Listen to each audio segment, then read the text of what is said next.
Ça fait une éternité qu'on n'a pas fait ça. Bonjour les gens. Incroyable. On est toujours là. Une vidéo en fin d'année. On pouvait pas vous laisser tomber quand même. C'est ça. Donc dans cette vidéo, on va revenir sur tout ce qui s'est passé durant les 1 mois et demi de confinement.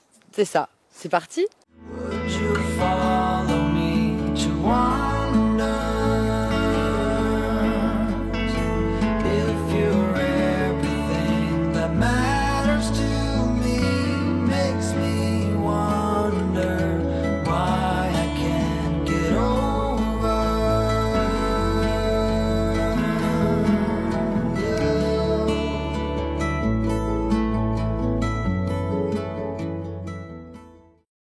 Déjà pour commencer, oui. On n'est plus du tout au même endroit.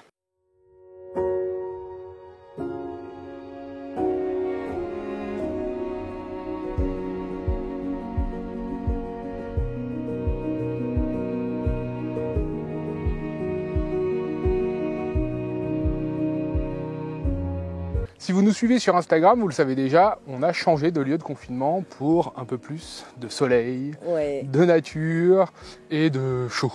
De chaleur, parce que donc on s'était confiné, c'est la dernière vidéo qu'on vous a postée en Champagne. J'ai des copains qui tiennent le camping à Dienville, le Colombier, et où on était déjà allé 2 fois. Ouais. Voilà, on s'était dit on va aller se confiner là-haut, le temps de passer le confinement. Parce qu'on était déjà dans le nord, on était à Romorantin, enfin le nord. Pour moi qui suis du sud, c'est le nord. C'est ça. On était déjà remonté pour faire notre stage avec les quelques premiers d'entre vous qui étaient là. C'était vraiment chouette parce que si vous ne le savez pas, on s'est lancé aussi dans une nouvelle activité qui consiste à accompagner certains d'entre vous qui le souhaitent pour préparer un changement de vie. C'est ça, un changement de vie, alors plus axé bien sûr sur partir sur les routes, que ce soit en camping-car ou en van ou n'importe quoi. Mais voilà, on s'est lancé dans ça et notre premier stage avait eu lieu en octobre et on en fera sûrement d'autres en 2021 et on vous en parlera plus tard dans une autre vidéo, je pense. Ouais, on vous parlera des projets après. Là, on voulait vraiment revenir sur ce confinement. Pourquoi on a été absent de YouTube ? Plus la motivation, enfin plein de questionnements, plein d'interrogations et pas beaucoup de réponses malheureusement. Ça commence à émerger les réponses. C'est aussi pour ça qu'on a voulu changer de lieu, c'est qu'on était un petit peu figé là-haut. Alors il y avait les autorisations évidemment de sortie à 1 km, ce qui est des... Enfin, moi personnellement, j'ai très très mal vécu ce confinement. Ouais, entre le froid, être dans le camping-car. La privation de liberté ? Voilà, la privation de liberté, pas plus 1 km pendant 1 heure. C'est vrai que... Faire un mot d'excuse pour aller se balader dans la nature, c'était très compliqué à vivre pour moi. Alors que le premier, on l'avait mieux vécu. Si vous nous suivez, vous savez qu'on l'avait vécu en Tunisie, dans une super maison. On vous remet le lien là, c'était chouette. On pouvait se baigner tous les jours, il faisait beau. Là, c'était cool, on était chez des copains, en Champagne, mais voilà, on était dans notre camping-car, avec personne, le froid, il a fait des nuits à moins 5 degrés quand même. Donc dans le camping-car, il faisait frisquet et on ne pouvait pas faire grand-chose dehors. Donc on se sentait englué. Enfin, moi vraiment j'étais engluée dans des énergies pas très positives. Et comme vous le savez, ce qu'on aime sur cette chaîne, c'est pas forcément vous cacher la vérité, mais c'est partager du positif. Ouais. Et j'étais pas forcément dans cette énergie-là. Donc c'était compliqué de faire des vidéos. Trop bien. C'est trop la fête, ouais, le confinement, c'est trop bien. Non. Alors on avait plein d'idées pour ce confinement, pour faire des vidéos. On s'est dit, est-ce qu'on refait du daily vlog, est-ce qu'on écrit des articles Ouais. Alors on a fait d'autres choses, puis il nous est arrivé quand même une petite galère assez sympa.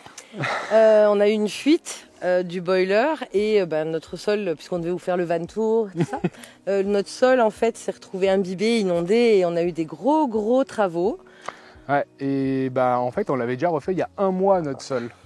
Donc ça fout un peu quand même les glandes de se dire en fait il faut tout refaire. Donc on a dû aller... Et pire, parce que vu qu'il y avait de l'eau de partout, notre plancher, il était déjà un peu abîmé. Ça fait 3 ans qu'on vit dedans, donc forcément, à force de passer, il a 20 ans. Donc le plancher, c'était un peu affaissé là où il n'y a pas les tasseaux en fait. Donc au lieu de remettre que du lino, on a mis une plaque de contreplaqué par-dessus, mais on vous fera une vidéo là-dessus. Si ça vous intéresse, on a tourné quelques plans vite fait, mais l'urgence c'était de réparer. Et du coup, on avait encore moins de chez nous. C'est ça. Donc c'était encore plus compliqué d'être un peu comme ça ballotté toute la journée. Parce presque plus d'intérieur, enfin plus de... Ouais, voilà, juste une pièce, puis dans une autre cuisine. On allait dans le camping-car que pour dormir parce qu'on pouvait plus y aller la journée. Et ça a duré une semaine. Donc ça a encore pompé beaucoup d'énergie. Et du coup, après 4 jours de pluie et avoir réintégré le camping-car, on était hyper contents de retourner vivre dedans. Mais là, il faisait toujours froid et il pleuvait toujours. Et c'est un endroit ici, en fait on est dans le sud de la France, on est au bord de la mer Méditerranée vers Perpignan. C'est un endroit où il y avait d'autres copains nomades qui étaient ici. Valérie, ma tribu en vadrouille, qui est rédactrice web et formatrice sur la rédaction web, qui était déjà ici depuis quelques mois. Et puis, comme on avait parlé de ce lieu, Damien et Stéphanie, donc des Moukis, sont venus, eux, se confiner ici. Et donc, il nous manquait beaucoup le soleil, d'être dehors. Parce qu'ici, on est vraiment au cœur de la nature. Ouais, en fait, c'est une propriété où ils ont 3 hectares de terrain autour. Donc, même avec les attestations, on pouvait sortir sans parce que c'est vraiment la montagne, la garrigue. Donc ça, c'était vraiment cool. Et puis, vu cette deuxième période de confinement, on a aussi permis d'aller à 20 km et on pouvait aller à la mer parce que la mer est à moins de 20 km d'ici. Donc ça, c'était vraiment cool. Ouais, donc ce qu'on a fait, c'est qu'on a décidé de quitter la Champagne avant la levée du fin de confinement. On a pris le risque.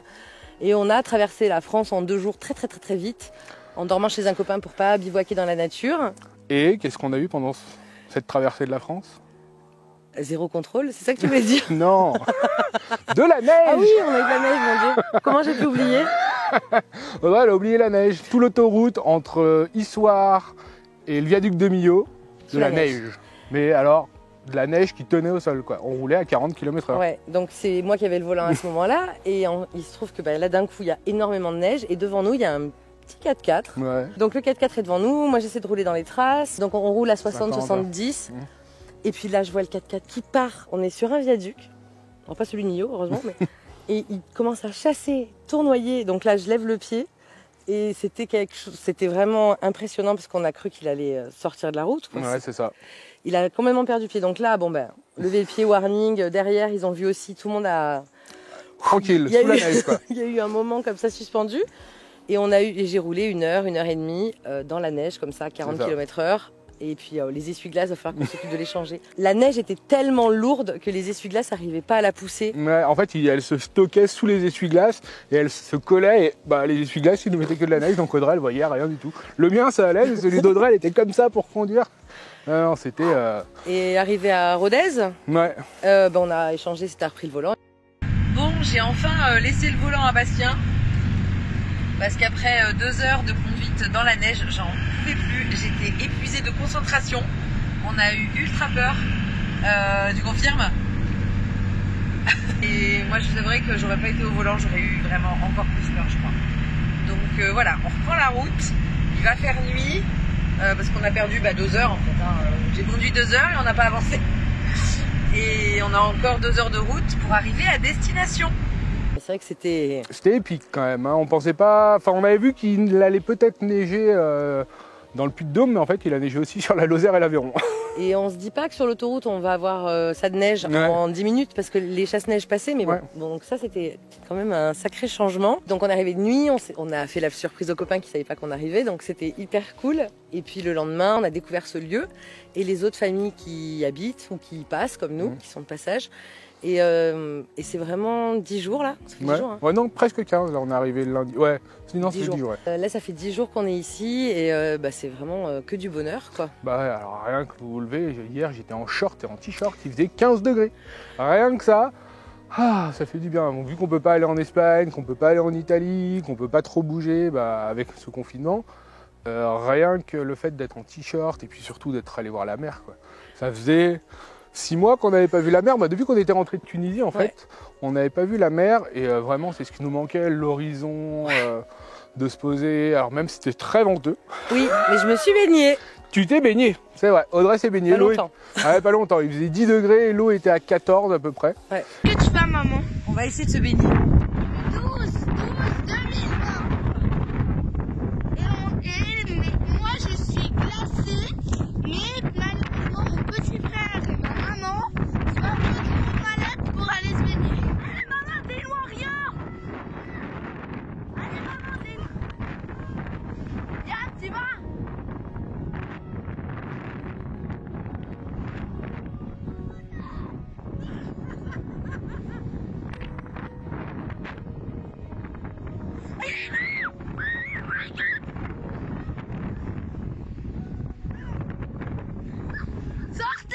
Et ouais, elle y est allée, elle est ressortie, mais courageuse. Parce que Liam, il a couru comme ça, puis en fait, une fois dans l'eau, il a fait « Maman, c'est trop froid, faut que tu me sortes ». Donc j'ai pas pu rester plus longtemps, mais on va peut-être retourner se baigner avant de partir quand même. Ouais, sûrement en remontant. Au moins une fois, aller se tremper. Donc ça, c'était chouette aussi de revoir cet élément-là, c'était important. Ouais. Et puis je parlais des rencontres. Ouais, bah les rencontres. Forcément, on a revu Mookie et les Pixels, on a revu Valérie qu'on avait croisée il y a 3 ans. À Bologne. À Bologne. Et si vous ne le saviez pas, elle a quelque chose de très spécial pour Audrey. Oui, pour elle aussi du coup. Ah oui, pour elle aussi du coup, mais... C'est incroyable, quand on s'est rencontrés, c'était l'année de nos 40 ans, et en discutant de ça, on s'est rendu compte qu'on était nés le même jour, donc le 24 novembre, la même année, je le dirai pas, non, 1977. Et là je lui dis, oui, non mais bon, moi je suis née dans le Gard, elle me dit moi aussi. À la clinique Bonnefond, moi aussi. Donc on est nés le même jour, la même année, dans la même ville et dans la même clinique. Ça c'est incroyable, c'est drôle qu'on se retrouve 40 ans après et être devenu nomade et maman, et enfin voilà, c'était chouette. Donc c'est drôle.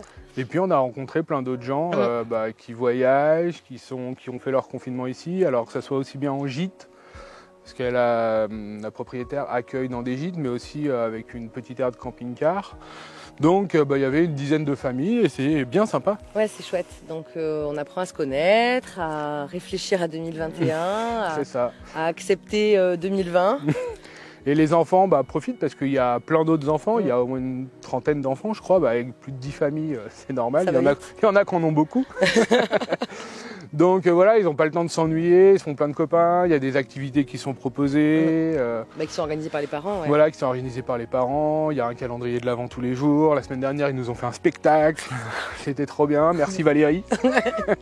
Donc voilà, on profite, donc ça va mieux en termes d'énergie, mais on n'avait pas forcément envie de filmer encore. Et non. Donc on fait cette petite vidéo là pour que vous vous inquiétez pas trop, puis pour se remettre aussi dans cette énergie là, ouais, du partage. Parce que, ça y est, on est déconfinés, donc ça libère un poids. Ouais, indéniablement, on se sent quand même plus léger. La semaine prochaine, on remonte, on part d'ici, on remonte dans ta famille pour quelques jours. On va aller fêter de Noël à Lyon. Voilà. Donc on part normalement lundi ou mardi. Lundi. Ouais. Donc pareil, là on va faire d'une traite normalement, et puis voilà, et puis on prépare 2021, on a plein d'envies, et on va essayer de faire en sorte que ça se réalise. On vous en parlera dans une autre vidéo, je pense. Oui, voilà, il y a plein de choses à dire sur 2021, mais même pendant on a pas mal réfléchi, hein. On a eu le temps vu qu'on faisait pas de vidéo et qu'on était dans le camion, on a réfléchi à 2021.